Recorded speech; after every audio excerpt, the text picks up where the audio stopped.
Hello, everyone, and welcome to the Saturday live stream of the Men's Human Rights Discord. We are the semi-official Discord of the Men's Human Rights subreddit. This week, our topic is male and female power. Talking in regards of where males have power, where females have power, the different influences those power have, where they go within society, and the effects they have on both male and female issues, as well as how would you measure the kind of power they have.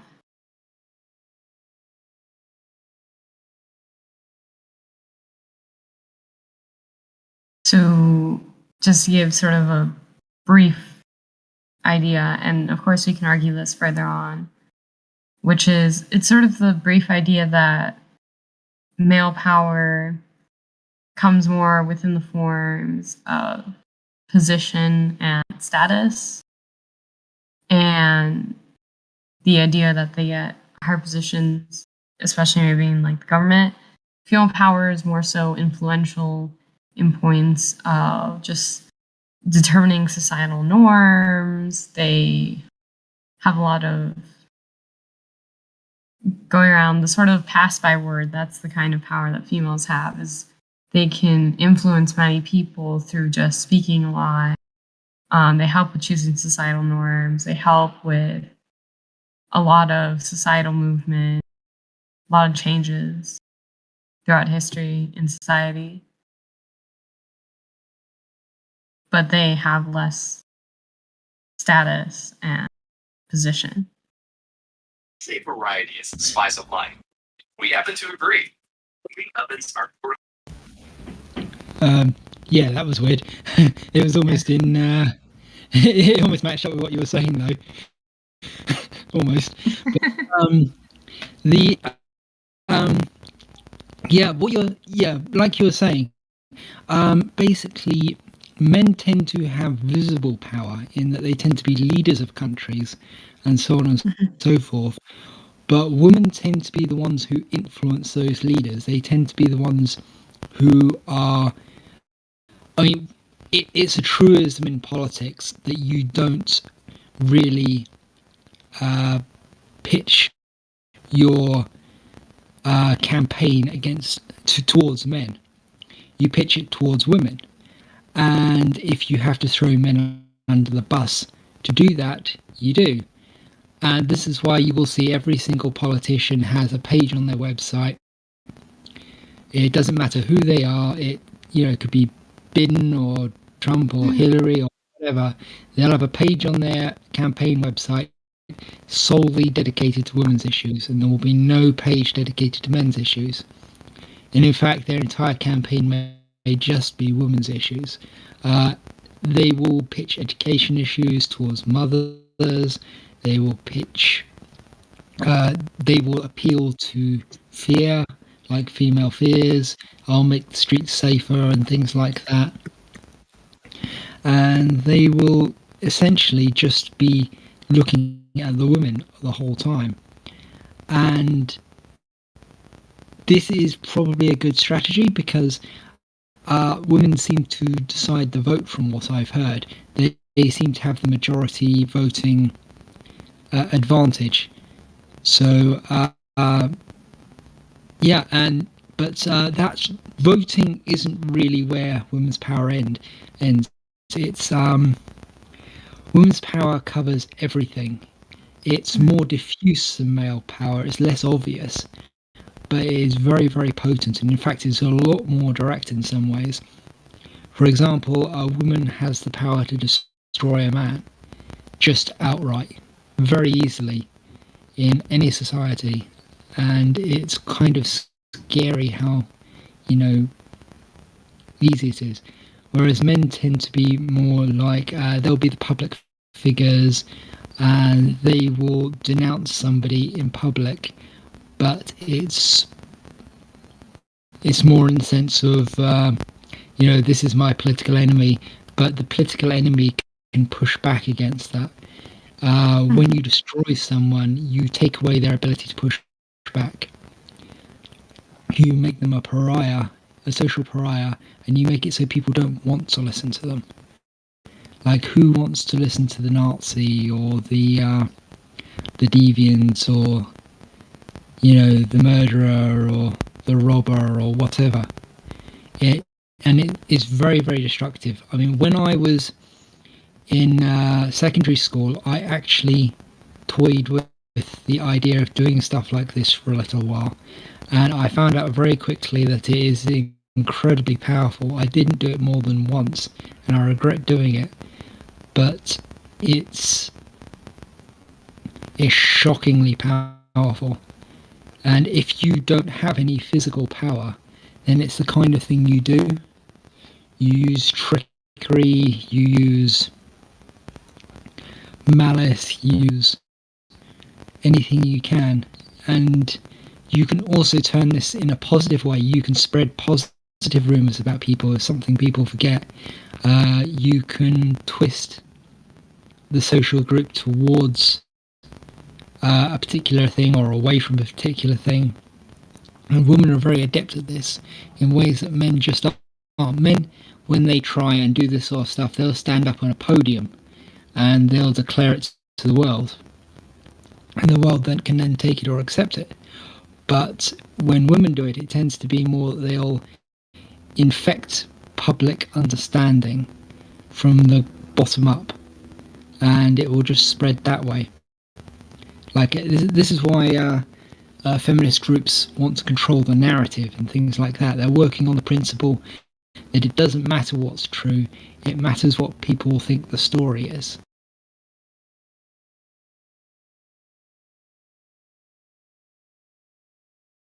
Any if that makes sense? I think the easiest way to look at this is sort of the difference between America standing within the world and, say, the UK's. The US power is very, very overt and obvious, whereas the UK's is what they would call soft power. And the way I look at it is really that it's the UK that sort of driving what America does. And so women are the same. They drive what men do in sort of political spheres. Yeah, in international relations, we're taught about hard and soft power. This is, I mean, granted, obviously in international relations, we talk about it at the state level, state meaning countries, because that is what they're called in the international relations world, which would be very confusing to people within the United States. They're used to states being like Illinois and Utah. But it sort of applies to male and female as well, where hard power is usually just like military capacity and force. And then soft power is always the influence. Our teacher gave a good example of South Korea and K-pop, and brought up that people would save K-pop at all costs because it has that much influence today in modern music industry. And the same can really be said for men and women.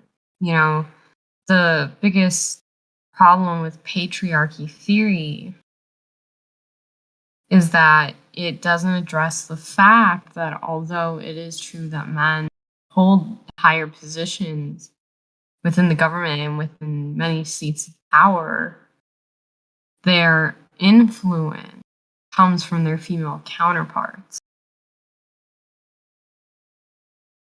And that is what helps make the decisions that they end up making about certain topics. You see that? Oh, go ahead, Mark. Sorry, we've had good examples of soft and hard power very recently. Like, there was a guy on the Reddit sub on r/men's rights who was talking about how he was in an all-female office, and a new pair of women arrived, and the one of the women came up to him and said, oh, I'm very attracted to you. Why don't we go out? And he was like, oh, sorry, I have a girlfriend. And she was like, oh. And then a couple of days later, I think it was, he's called into the office and told that the lady had said that he made her uncomfortable, and that, you know, they didn't tell him why or anything like that, because they never do apparently. But they just, because she felt quote unquote uncomfortable around him, he had to go. And well, he's got a good chance at an employment lawsuit, I think. But that just shows you the kind of soft power that somebody can throw about when they're even just a new person at the office, when they don't even have any standing. And they can have standing over somebody else just by using the soft power. An older example is, well, it's happening all the time, but activism is a great example of soft power. So you have all these women saying that you have to think about us, you have to, you can't do this thing because it would hurt us, and that is a silver bullet when it comes to politicians. Anything that hints at hurting women, even if it's totally stupid that you'd think it would, they'll leap on it and they'll do whatever the women say instantly. It's very disturbing how much they can do. Like in India and Israel, they used soft power to destroy 2 separate egalitarian rape laws that would have allowed women to be charged with rape. I would say that example you gave in the office, that would actually almost be an example of hard power, because the woman was able to use overt influence within the workplace to get the guy removed. And, unfortunately, he can't control the way she feels about being embarrassed in the way that she was, which is ultimately what it was. Well, they didn't say if she'd accused him of anything, but I do think the soft power and hard power have a kind of a blurring together, in that hard power is activated by soft power. So the soft power uses the hard power. So the hard power is really at the beck and call of the soft power. Yes. I mean, that's really what it does. Yeah. And another good example would be, we've done spreading rumours. We've done like complaining to people who are above you in the food chain. And we've done activism, which is the same thing. The status quo is a great example of it too. I'm sorry if I sound sort of weird. I now put the gauze on. But, for as toxic as the status quo might be, the reality of the status quo is it really is upkept by women. Women are the societal circle, per se. They meet up, they talk, they decide who's in the group and who's out of the group. What's the accepted categories and what's the unaccepted? What makes you an insider versus what makes you an outsider? And so in many ways, the status quo is created by women. I've said before on multiple occasions, I don't think feminists want to dismantle the patriarchy. They want to create one. At the end of the day. I've said many times that feminism is the patriarchy, because the patriarchy is at their beck and call. I mean, where I was going with that train of that list I was saying earlier, but we haven't done family, and family is where soft power really infects the new generation. So there are studies showing that women are the ones who push forward the idea that boys don't cry. Mhm. So all these feminists are complaining that men are toxic and they're spreading toxicity when it's actually the mothers who are spreading it.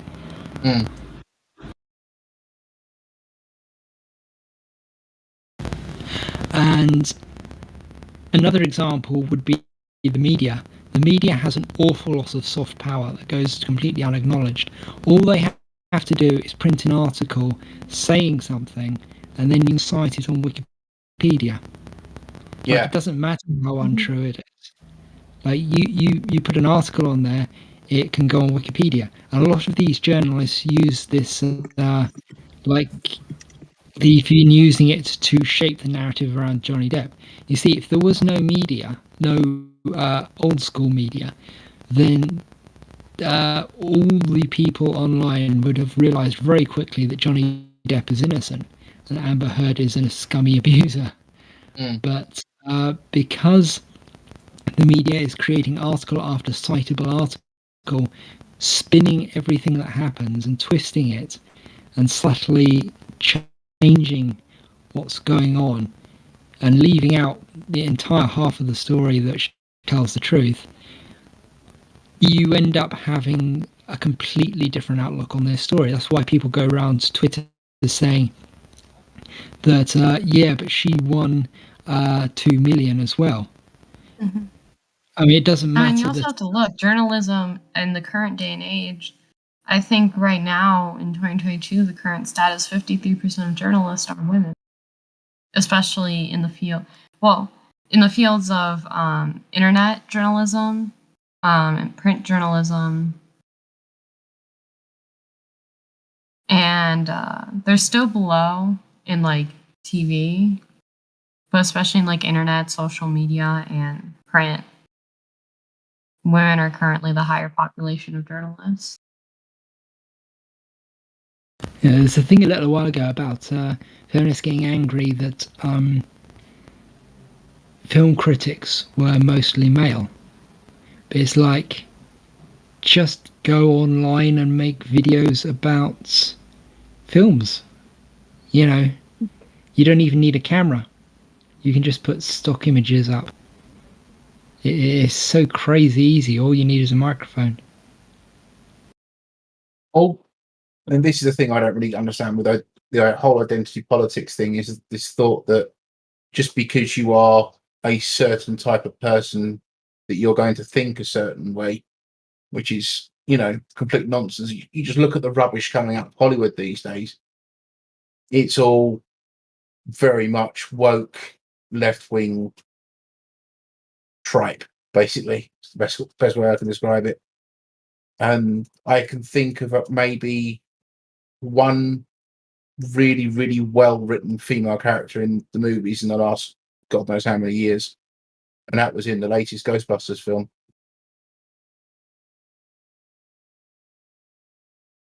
But that's going off on a tangent. Okay. I think I've So- seen a couple, but there's been a lot of really bad ones. Yeah. I think the big issue though too with that is, God, sorry, I'm gonna go off on a rant here. I can't. First of all, you got the big issue of wokeism and Hollywood in terms of identity politics. And they keep saying we need representation, we need representation, we need representation, which is right, we do need representation. Do you know how long I've grown up with Hollywood making Hispanics always like Lupita or something? Like made in background or something? So long. So yeah, we do need representation. My problem is they're making these characters coming out, all these female characters, their whole thing, they have no story at all. I think maybe the only recent character that maybe has a little bit of a story is Black Widow. Because she finally came out with her own movie about her families, her trauma. But like other than that, almost none of these female characters have any story at all. Their only purpose for existing is their race and their gender. Like that's like their whole character. Is Yeah. nothing else. And And, and they're like, oh, yeah, but we're totally represent. I'm like, no, you're not. We need a character with a story who actually went through stuff like you do these male characters who are really great. And on top of that, they're not even doing identity politics proper anyways. Some of these female characters they're putting out, the original stories with the female characters, they've gotten so much wrong about what they originally were. And on top of that, and this is where I may come off a little racist, woke white people run Hollywood right now. I'm just going to say it. It's true. Kathleen Kennedy runs the whole thing with Star Wars right now in Lucasfilm, and she's absolutely horrendous. Woke white people are some of the most racist people you'll ever meet in your life. Exactly. Yeah, no. So Blue and I were in a server, right? And we started like talking about men's issues and stuff. It's all these woke white dudes who keep being the ones speaking against like men's issues and stuff, and they're literally arguing him, myself, a Hispanic woman, and a trans woman.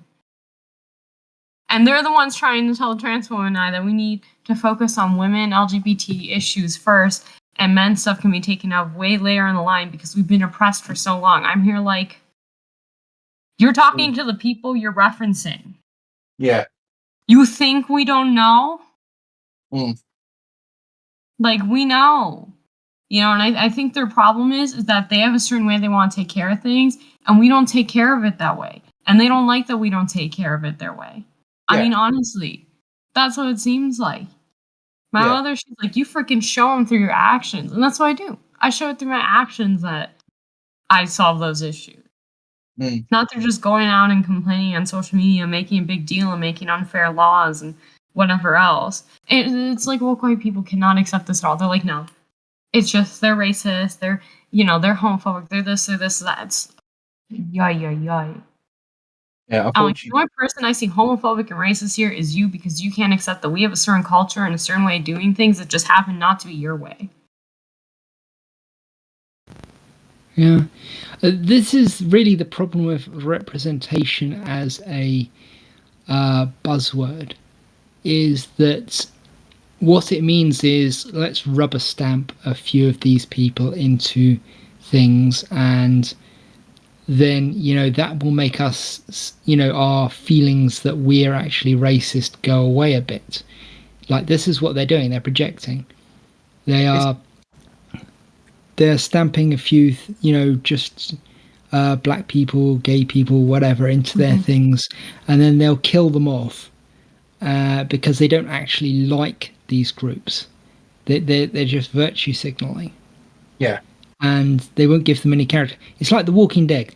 The Walking Dead is supposed to be this super like inclusive thing, but there's lists online of all the black characters they've killed off simply because it's and how long they lasted. Can I ask?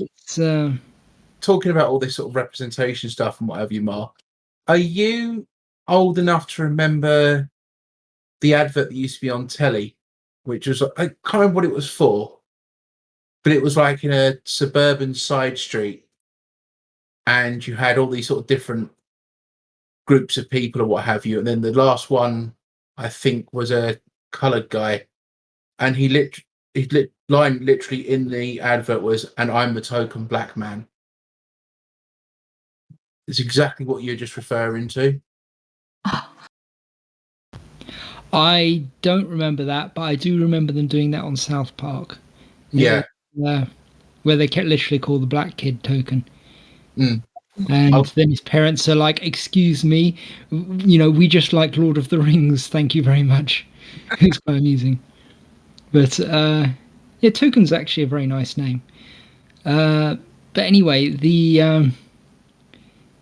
it's like when you get these superheroes.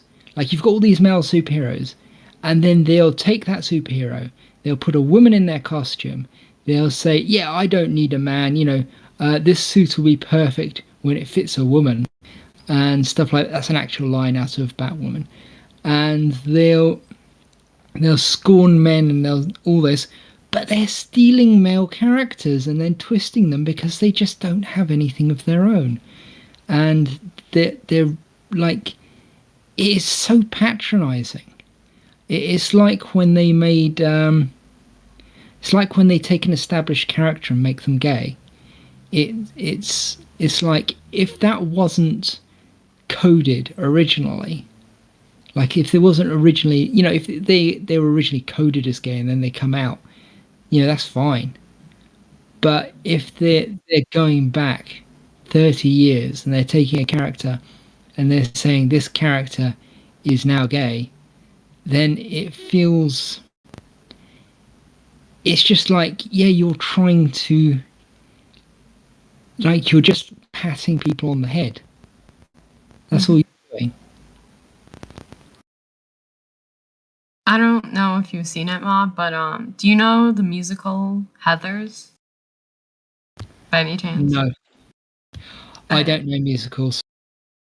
So there's a musical called Heathers, and it's about like high school years. It's a girl. She meets up this guy named JD. He has a lot of problems. He's absolutely insane.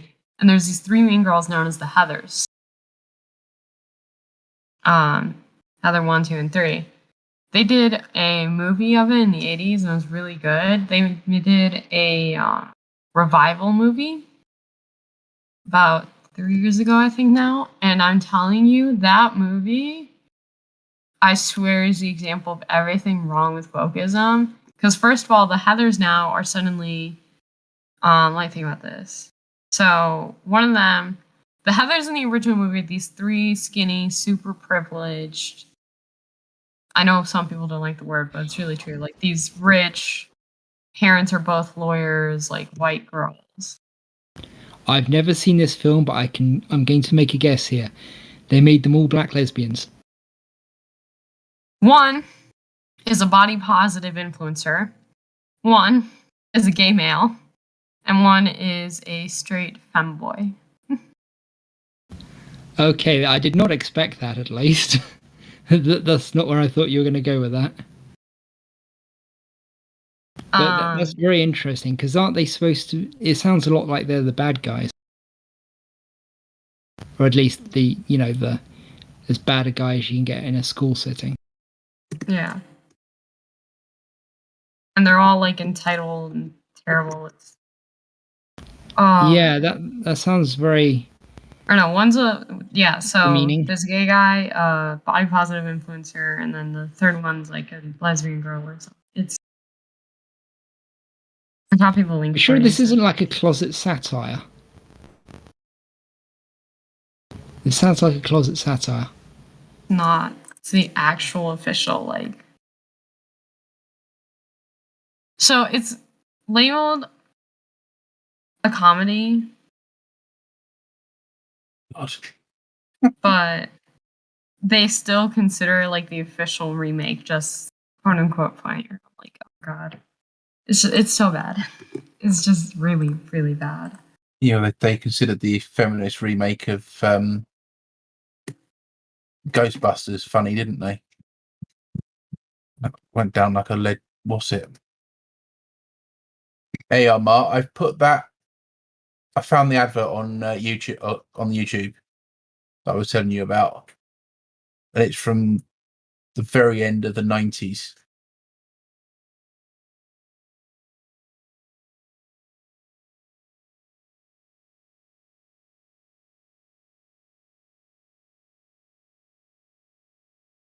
No, it's just... And the worst part is wokeism thrives on, going back to male and female power, it thrives on that soft female power. Oh god, it really does. Yeah. All the changes you're seeing to the industries where they're trying to put more women, all the movements it's all changes made by female groups coming together. Yeah. But they're all just really woke and have no idea how to actually change it properly. Well, we're seeing it a lot in motorsport at the moment, which is a big passion of mine, particularly with Formula One.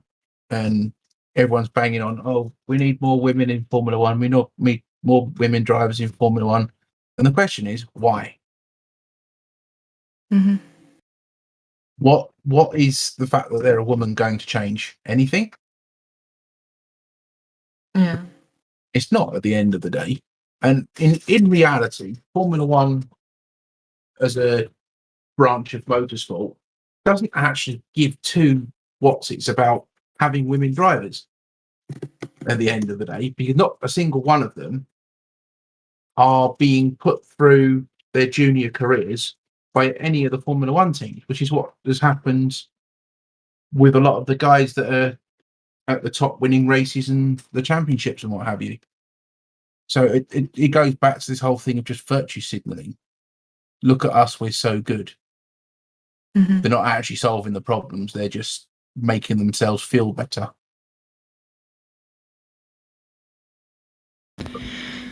Yeah, I think that.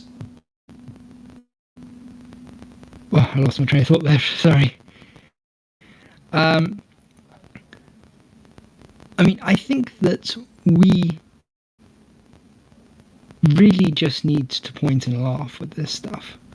Like, that's all we really need to do, because it is inherently silly the way they do it. And in a couple of years, these things are going to be seen as un-PC and taboo, because it's going to be seen as demeaning. It's going to be seen as the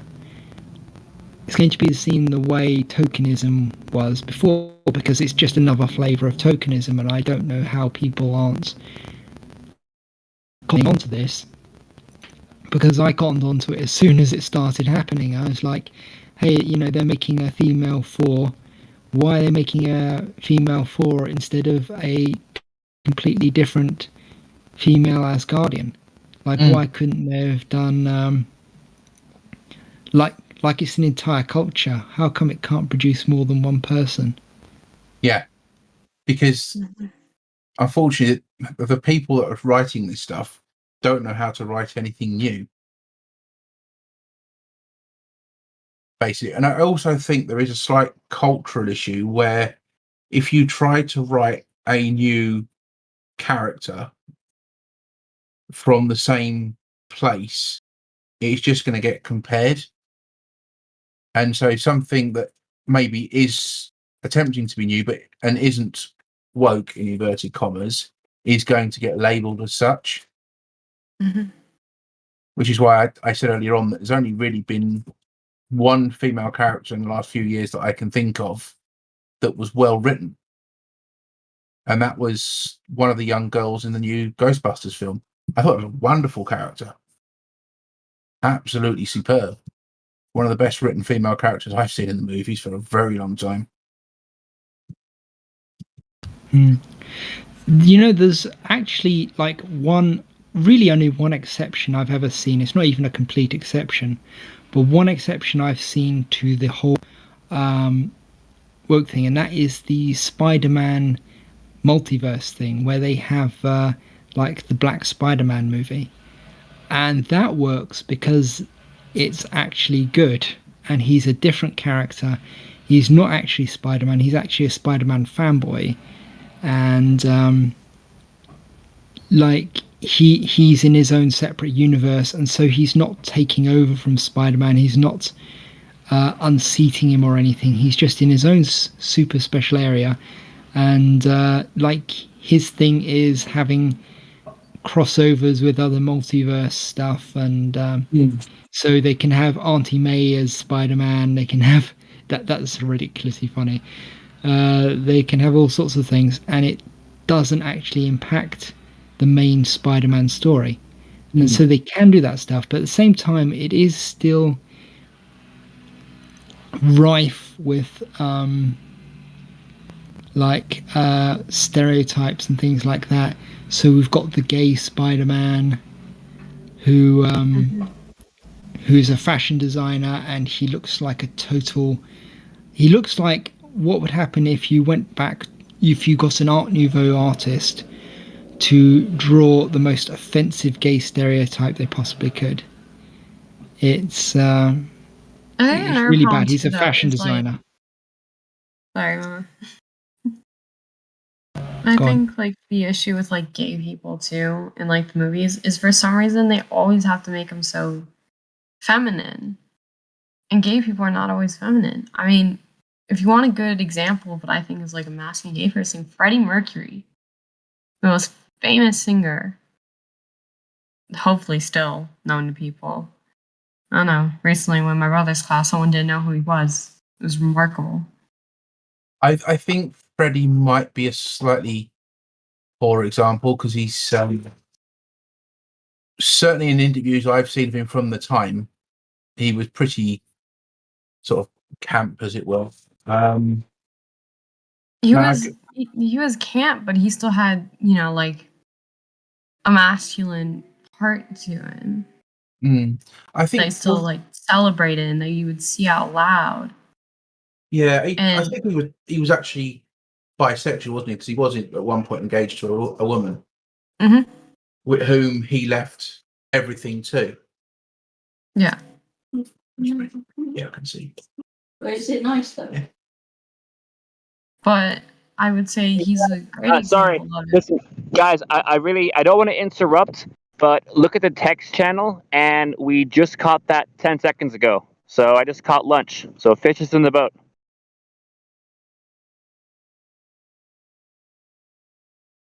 Well, Blue's really excited about his fish. And, well, As long as he puts some decent chips alongside it, tartar sauce and a slice of lemon, he's doing all right. Anything You else, know only it. fish and chips. You know it. He's chuffed about it. I He's a could bit think of, yeah, he's very chuffed, isn't he? I think a better example I'd give you of a openly gay man who doesn't fit negative stereotypes would be the Welsh rugby referee Nigel Owens. If anyone knows anything about him, he's very much openly gay and hugely respected within the rugby community. What's the Welsh player's name who came out as gay? No, it's Alfie. I have to look him up in a minute and see if I can find him.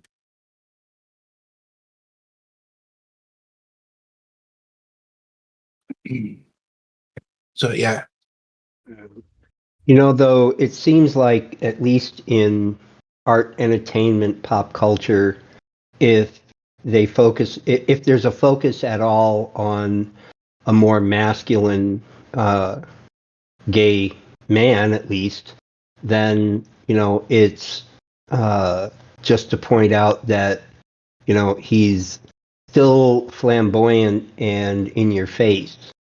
You know, I'm thinking of like, I believe the gentleman's name is Charles Murray, I think. At one of the Murrays over there in the UK, and you know, he's definitely, you know, openly out of the closet gay, but he's not flamboyant. He's not feminine. He's not in your face, and you know, he's not misbehaving. You know, he's just a guy, right? You know, and for whatever reason, you know, even though he's like a very, you know, well-known author and speaker and you know, personality, you know, he doesn't get the draw because he's not acting up. You know, he's trying to. He's just trying to, you know, normalize his position in the world, right? And you know, to be honest with you, I got nothing against, you know, people like Freddie Mercury, or you know, I always admired David Bowie, you know, and all of that. I mean, for flamboyant, he was about as close to, you know, like I say, just being himself, anybody I can think of, you know. But you know, there's nothing wrong with, like, Freddie Mercury or Lil Nas X or any of those guys. But like I said, maybe it's just me, but they don't hold my attention because it seems like that's all they want. As long as it's eyes on them, then that's the beginning and end of their deal. And I'm like, I already looked at you. Yeah. Now what? Mm. Right? Rather than being famous for doing something, they're just famous for being gay or black And or, famous. Yeah. And that's identity politics in a nutshell. Right. And even when they try to turn it around and have like a more run of the mill vanilla interview, to really like a deep dive into what they're really like. To be honest with you, I mean, it ain't that much. It's something, but it's not very much. Yeah. Well, I suppose I end up walking away thinking, I'm like 20 minutes older now. Yeah. One of the best portrayals of a gay man in cinema that we don't really know a lot about was Alan Turing. Benedict Cumberbatch's portrayal as Alan Turing. Well, I put his lack of prominence squarely on the shoulders of mainstream culture. I mean, they just totally sank that guy for decades. And then when personal computing became a thing and people got curious where it all came from, guy's name kept turning up, and it's like, who the hell is Alan Turing? And it turns out, I mean, he happened to be gay, but he was a flat out, computer genius. And looked far enough ahead of where he was that he called a lot of what we depend on now back then before we had it. Yeah. But because he was gay, he couldn't be prominent. Wait. So I mean, this doesn't arise in a vacuum. It came from somewhere. It came from things like that. The inevitable response to that, like I said, is just overly performatively and kind of ridiculously in your face gayness. This is what we get. And if we want to blame somebody, we can blame ourselves, because that one we totally humped the bunk. Yeah. We could have handled our predecessors could have handled that a lot better, and they just didn't. And we get to pick up the check, right? Yeah. Well, I mean, it's the British government are the ones that destroyed Alan Turing. Mm-hmm. And obviously they're deeply. Yeah, but they did that with the foreknowledge that if they did anything else, that they were going to pick up the check. Yeah. Because the general public wasn't going to have it. Yeah. The deeply homophobic, gross indecency laws. Yep. I had a debate with my ex-wife over that one. She was saying, lesbians were persecuted as well. Not to the degree that gay men were persecuted in the UK. Not even close. No, most of the, I guess you'd call it, oppression of lesbianism, across the West was by just, erasure, just pretending they were never there. Yeah. And it's like that same old thing, it's like, neither way really is not repressive, because if you're aggressing against men because they're gay, like openly, persecuting them or mocking them or whatever, then that's open disdain and hatred. You know, and that's one thing, but it's entirely something else if, you know, you're trying to just live your life and everybody pretends you're not there. You know, that's a whole other kind of ugly. Mm. I do wonder if the likes of Alan Turing would have just preferred it if people pretended he wasn't there. I imagine. You know, rather but than- then he would have that to contend with. It would still, you know, he wouldn't have been able to, you know, to make use of his genius. I mean, he was kind of, you know, required to make use of his genius because he was a man, but at the same time, he was, you know, persecuted and limited because he's gay. Yeah. It's like this is why, especially with somebody like Alan Turing, you know, or even Freddie Mercury, you know, any of those people, I never let the general public off the hook, you know, because anything done to any of these groups of people, you know, whether it's by government policy or you know, portrayal in the mainstream media, whatever, you know, none of that would be happening if the, you know, the great majority of people wouldn't go along with it, or at least, you know, be okay with it. Mm. That's, you know, I if I am ever going to point fingers at anybody else, I have to do it with the understanding that there's three of them pointed back at me. Mm.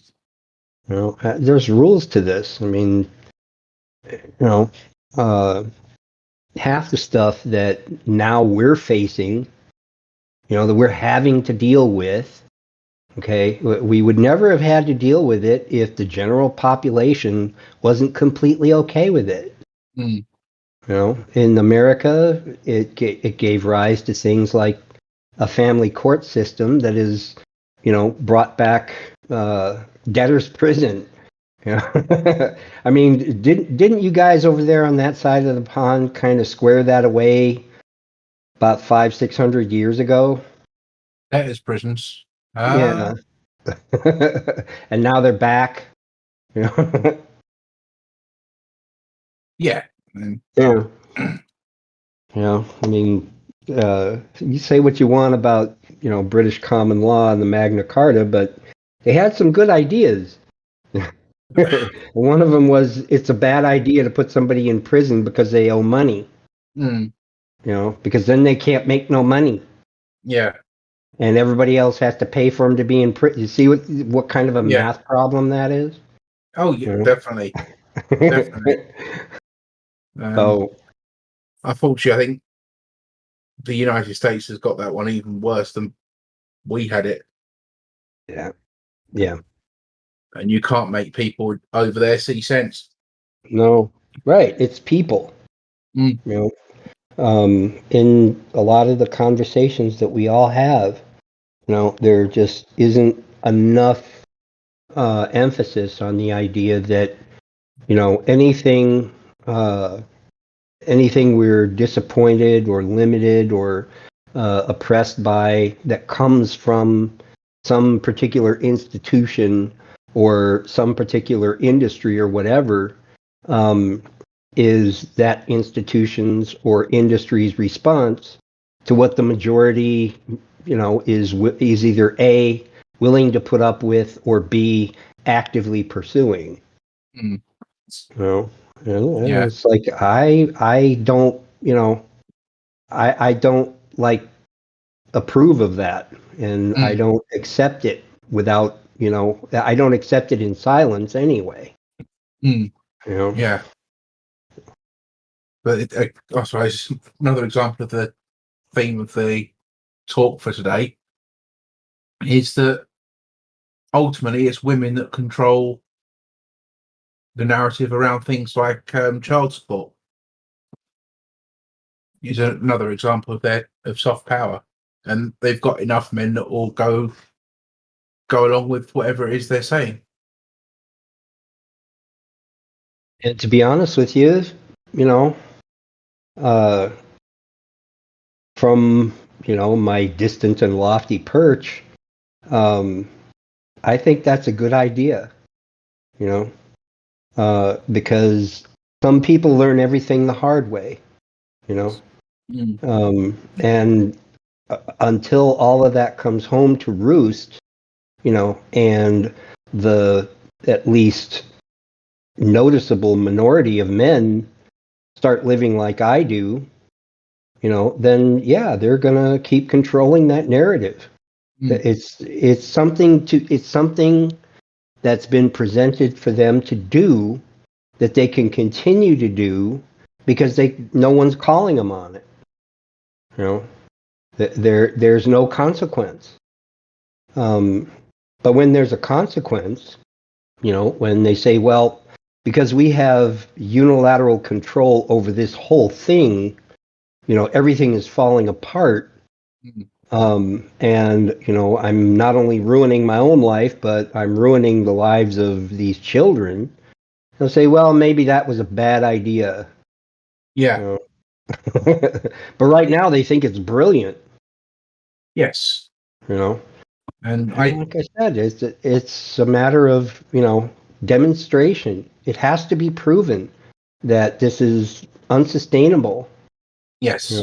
But we keep and again, this is the general public, keep screwing around thinking, well, if we just do this, or if we just move that over here, or if we just pull that back, or if we just push that forward, everything will be, no, it'll never be okay. I mean, there is no good move to make there. And it has to be shown. Yeah, I think the only way you're going to get things start being straightened out is through mandatory DNA testing at birth. I think that needs to be a thing. Yeah, I mean, I guess I'm okay with that in general. But like I said, it's another one of those things. It doesn't apply to me personally, because I don't have to worry about that. But at the same time, on behalf of guys that do, the thing to do first with them is to have them understand clearly that not being able to be certain of your paternity leaves you at risk, not just for, taking care of a kid that isn't yours, but, generally replacing, the family structure with something else, And don't get me wrong, you guys know, I'm an open-minded fella, right? It don't have to be the nuclear family structure. But if you can't provide me with something else that is demonstrably better, that's provably a better way to go, then, it's either nuclear family or nothing. Yeah, I agree with you on that. I don't think there is a better way of doing it at the end of the day than for the nuclear family, but I think a big issue is the fact that I'm not sure there is an answer to the family issue. So on one hand, you could do paternity tests, and then there can be an argument in court over the child, whether the father wants to keep or not, but then that child is suddenly fatherless. And we're seeing the effects of fatherlessness.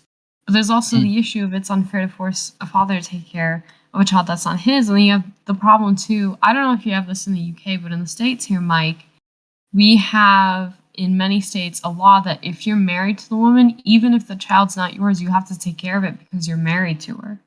No, we don't. No, we don't have that. Are you divorced or since you're married to her, you still in Canada, it's even worse. There's a common law that if you aren't even married to the woman and you live in the same apartment for at least a year, you owe her alimony. And if you live in the same apartment for at least 3 years, in some cases, she's entitled to child support until the child's 18. Not in every case, but in some cases. I know David Shackleton knows more about that. I'll ask him tomorrow. I think I actually remember hearing a case in Canada along those lines. So I think I know what Blue's referring to. Yeah. And like when it comes to alimony, I don't know. I know some southern states do this. Which is where if a person is officially living with you for a certain, like, I think it's 3 months in the South, though, in certain southern states. Most of the North has taken this away. You officially, like, it's considered like you're the equivalent of legally married. Yeah, common law husband You and do, wife. so you do over alimony if she leaves. That's another one of those things that the general public just didn't think through.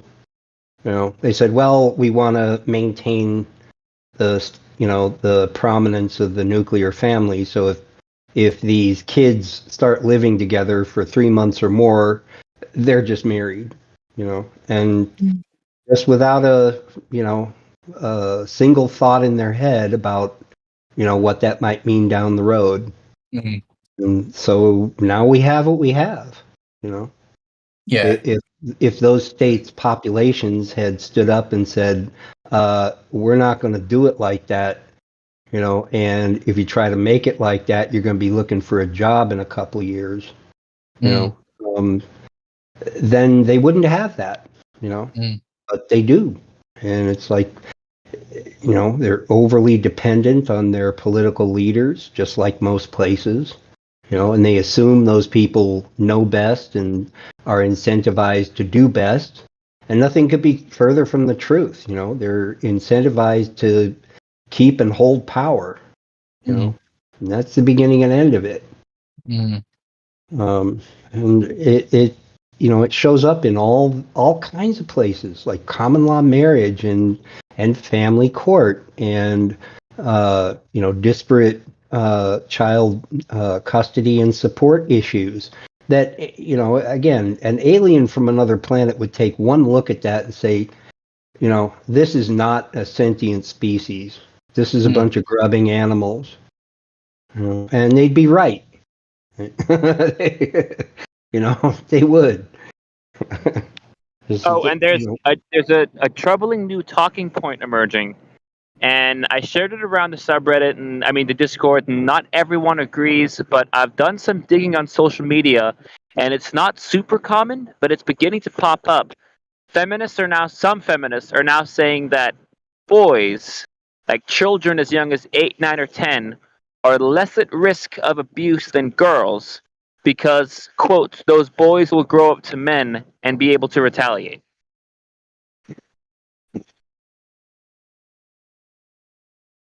Yeah, well, there's no accounting for raw stupidity. Well, wait, let me get clear. You're saying that they're proposing boys are less likely to be abused because when they grow up, the abuser fears retaliation. Is that it? More or less, yeah.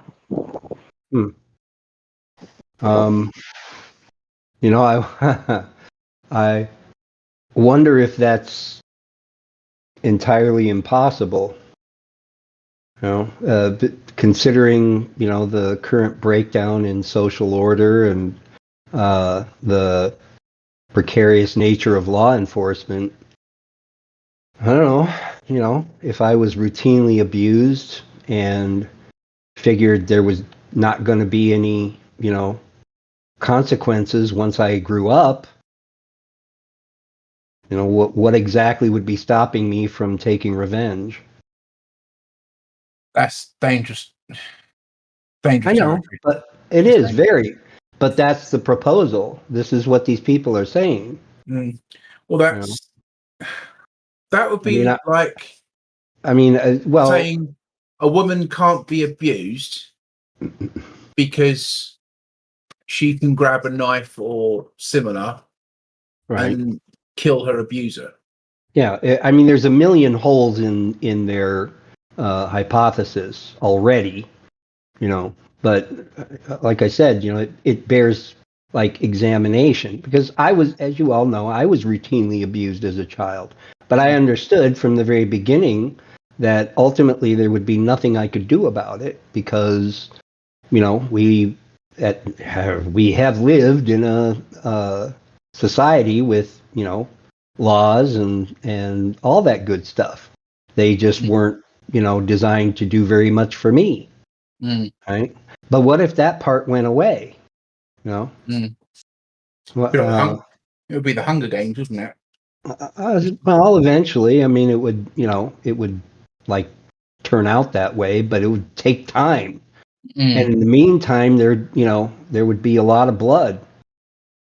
So again, Blue, could you restate that argument that they used?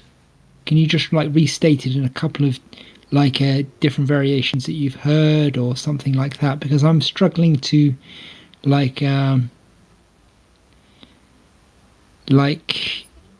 just want to see break it down into its component elements, basically.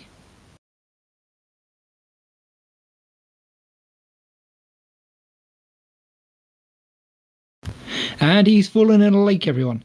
Okay, never mind. Let's move on. I think we can just go into a free topic if people want to stop the stream, because I think this is a good place to stop. We've gone completely off the rails anyway. If you want to take us It's out, hard for us to stay on the rails while there's so much to talk about. Yeah. I mean, the end story of it all is... free talk. It was my fault, Ma. My apologies. Oh no, we went off the rails long before you came on. Anyways, end of story. Soft power is the influence for a lot of decisions which are made which horribly affect everybody. There you go. Conclusion to it all. Alright, if you could just give the general outro. Sure. Thank you all for coming this week to the Saturday live stream.